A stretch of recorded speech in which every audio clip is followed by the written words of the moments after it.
Hamas کو ہلاک اسرائیلی یرغمالیوں کی لاشیں ڈھونڈنے میں مشکلات کا سامنا ہے۔ فلسطینی مزاحمتی تنظیم نے واضح کیا ہے کہ اسرائیلی یرغمالیوں کی لاشوں کی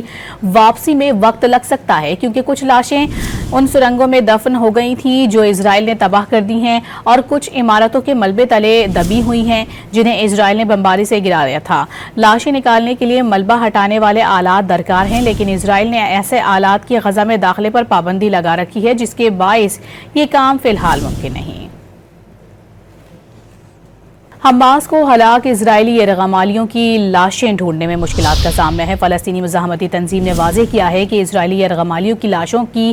واپسی میں وقت لگ سکتا ہے کیونکہ کچھ لاشیں ان سرنگوں میں دفن ہو گئی تھیں جو اسرائیل نے تباہ کر دی ہیں اور کچھ عمارتوں کے ملبے تلے دبی ہوئی ہیں جنہیں اسرائیل نے بمباری سے گرا دیا تھا۔ لاشیں نکالنے کے لیے ملبہ ہٹانے والے آلات درکار ہیں، لیکن اسرائیل نے ایسے آلات کی غزہ میں داخلے پر پابندی لگا رکھی ہے جس کے باعث یہ کام فی الحال ممکن